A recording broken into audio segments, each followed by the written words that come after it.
नमस्ते दोस्तों। आज की बात थोड़ी अनकंफर्टेबल हो सकती है। हर इंसान के अंदर दो आवाजें होती हैं। एक आवाज कहती है तुम समझदार हो, तुम दोबारा वही गलती नहीं करोगे, और दूसरी आवाज चुप रहती है, बस देखती है, इंतजार करती है। कभी सोचा है सबसे स्मार्ट लोग ही रिलैप्स क्यों करते हैं? जिन्हें पता है हैबिट कैसे बनती है, जिन्हें डोपामिन साइकिल समझ आती है, जो दूसरों को डिसिप्लिन सिखाते हैं, फिर भी वो रात में वही पैटर्न दोहराते हैं जिसे दिन में गलत कहते हैं। आज हम उसी सच्चाई की बात करेंगे। स्मार्ट लोग रिलैप्स इसलिए नहीं करते क्योंकि उन्हें पता नहीं होता, वो इसलिए करते हैं क्योंकि उन्हें बहुत ज्यादा पता होता है। इंटेलिजेंट माइंड रैशनलाइज करने में एक्सपर्ट होता है। बस एक बार से क्या होगा, अब मैं पहले जैसा नहीं हूं, मैं कंट्रोल में हूं। देखो, रिलैप्स अचानक नहीं होता, वो एक जस्टिफिकेशन से शुरू होता है। एडिक्ट माइंड चिल्लाता नहीं, वो लॉजिक बनाता है, वो प्रूफ देता है, वो तुम्हारे ही पिछले सक्सेस का एग्जाम्पल देता है। देखा, पिछली बार भी तुम संभल गए थे और तुम मान लेते हो इस बार भी संभल जाओगे। यही गलती होती है। रिलैप्स इग्नोरेंस से नहीं होता, रिलैप्स ओवर कॉन्फिडेंस से होता है। इंटेलिजेंस इमोशन को खत्म नहीं करती।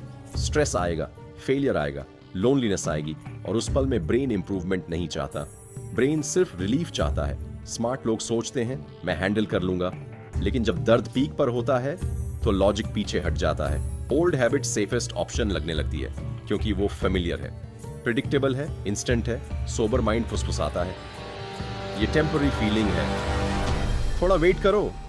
लेकिन एडिक्ट माइंड तुरंत शॉर्टकट देता है। शॉर्ट टर्म सुकून, लॉन्ग टर्म शेम, और यही साइकिल दोहरती रहती है। स्मार्ट लोगों की एक और प्रॉब्लम होती है, उन्हें हेल्प लेने में देर लगती है क्योंकि उनकी आइडेंटिटी है मैं अवेयर हूं, मैं डिसिप्लिन्ड हूं, मैं स्ट्रांग हूं। और जब टेम्पटेशन वापस आती है वो शेयर नहीं करते। साइलेंस रिलैप्स को ग्रो करता है। ईगो कहता है तुम गिरोगे नहीं, रियलिटी कहती है हर इंसान गिर सकता है। रिलैप्स वीकनेस नहीं है, ये आइसोलेशन का रिजल्ट है। जब तुम स्ट्रगल छुपाते हो तब तुम अकेले लड़ते हो, और अकेली लड़ाई में माइंड हमेशा शॉर्टकट ढूंढता है। टाइम डेंजरस एडिटर है, वो पेन को ब्लर कर देता है और प्लेजर को हाईलाइट।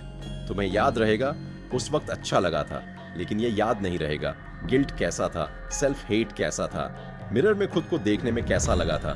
स्मार्ट लोग सोचते हैं उन्होंने लेसन सीख लिया है, लेकिन ब्रेन सेलेक्टिव मेमोरी रखता है, इसलिए रिलैप्स अचानक नहीं होता, वो धीरे धीरे बनता है। एक थॉट, एक फैंटेसी, एक बस आज, और फिर पैटर्न वापस एक्टिवेट हो जाता है। स्मार्ट होना तुम्हें सेफ नहीं बनाता, हम्बल होना बनाता है। अवेयरनेस काफी नहीं है, एनवायरनमेंट चेंज करना पड़ता है। विल पावर काफी नहीं है, सिस्टम बनाना पड़ता है। और सबसे जरूरी ऑनेस्टी। खुद से झूठ मत बोलो। अगर टेम्पटेशन आ रही है मान लो, अगर ट्रिगर एक्टिव है एक्सेप्ट करो। रिलैप्स से बचना इंटेलिजेंस का गेम नहीं है, ये कंसिस्टेंसी का गेम है, ये ईगो छोड़ने का गेम है। तुम्हारे अंदर दो दिमाग नहीं है, दो रास्ते हैं। एक जो कहता है तुम संभाल लोगे, और दूसरा जो पूछता है क्यों रिस्क लेना।